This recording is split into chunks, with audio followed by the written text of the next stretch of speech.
হাই বন্ধু বান্ধৱীসকল, ভিডিঅ'টো ভাল লাগিলে চেনেলটো ছাবস্ক্ৰাইব কৰি ৰাখিব। সময় পালে বিচাৰি অনাটো হ'ল দায়িত্ব আৰু সময় উলিয়াই বিচাৰি অনাটো হ'ল ভালপোৱা।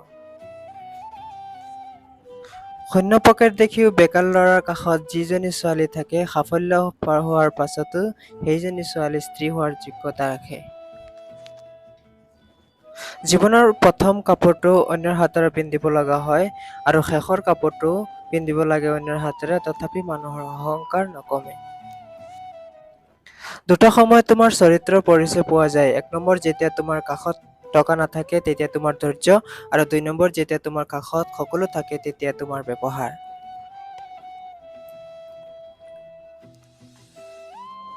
ঘৰত যিমানেই মানুহ নাথাকক কিয়, মা নাথাকিলে ঘৰখনো উদং যেন লাগে। জোৰ কৰি সম্পৰ্ক ধৰি ৰখাৰ কোনো প্ৰয়োজন নাই। যিয়ে থাকিব বিচাৰে সিয়ে এনেতেই থাকিব আৰু যিয়ে যাব বিচাৰে সি যাবই। সকলো ল'ৰাই শৰীৰ নিবিচাৰে, কোনোৱে অলপ ভালপোৱা পালেই নিজৰ সকলো বিলাই দিব পাৰে।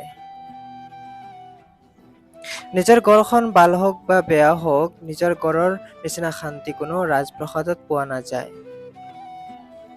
মূল্যৱান কোনো বস্তু হেৰাই গ'লে ইমান কষ্ট নহয়, যিমান কষ্ট হয় কাষৰ মানুহবোৰ পৰিৱৰ্তন হ'লে। এটা সম্পৰ্ক মাত্ৰ গঢ়ি তুলিলেই নহয়, সেইটো মৰ্যাদাটো দিবলৈ শিকিব লগা হয়। কষ্ট যেতিয়া চকুৰ পানী হৈ বাহিৰ হৈ যায়, তেতিয়া নিজৰ হাত অবিহনে কোনো আপোন নহয় চকুৰ পানী মুছি দিয়াৰ কাৰণে। অহংকাৰটো সেইসকলেই কৰে, যিয়ে হঠাৎ কিছুমান এনেকুৱা পাই যায়, যি পোৱাৰ যোগ্যতা সিহঁতৰ আগত নাছিল। কাকো দুৰ্বল বুলি মনত নাভাবিবা, মনত ৰাখিবা ৫ টকাৰ কলমো কিন্তু ৫ কোটি টকাৰ চেক লিখাৰো কামত লাগে। ভাল লগা ১০০০ মানুহ থাকিব পাৰে, কিন্তু ভালপোৱা মানুহটো এজনেই। সময় সলনি কৰিবলৈ সময় লাগে, কিন্তু মানুহ সলনি হ'বলৈ সময় নালাগে। ভাল থকাৰ কাৰণে ৰাজপ্ৰসাদবোৰৰ প্ৰয়োজন নহয়, মনৰ পচন্দ এটা জীৱনসংগী যথেষ্ট। অতি সোনকালে খং উঠা মানুহবোৰৰ মনত বহু পৰিমাণ ভালপোৱা থাকে, যিসকলে বুজিব নোৱাৰে। অস্ত্ৰৰ আঘাত শুকাই যায়, কিন্তু কথাৰ আঘাত নুশুকায়। সেয়ে কাৰোবাক কিবা কোৱাৰ আগত অলপ ভাবি চিন্তি ক'ব লাগে।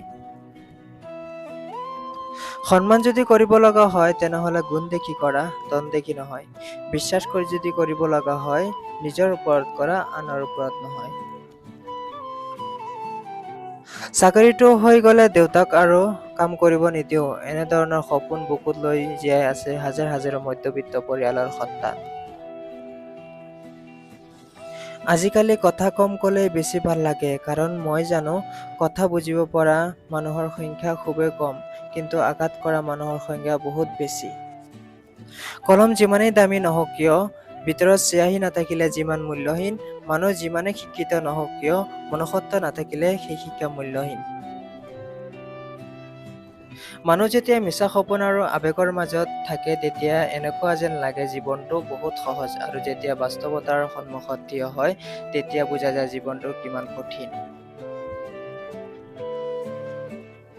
ছোৱালীজনী বেয়া হ'ব পাৰে, ছোৱালীবোৰ নহয়, ল'ৰাটো বেয়া হ'ব পাৰে, ল'ৰাবোৰ নহয়। ভিডিঅ'টো চাই কেনে পালে কমেণ্ট কৰি জনাব। যদি ভাল লাগে এটা লাইক আৰু চেনেলটো ছাবস্ক্ৰাইব কৰি ৰাখিব। ধন্যবাদ।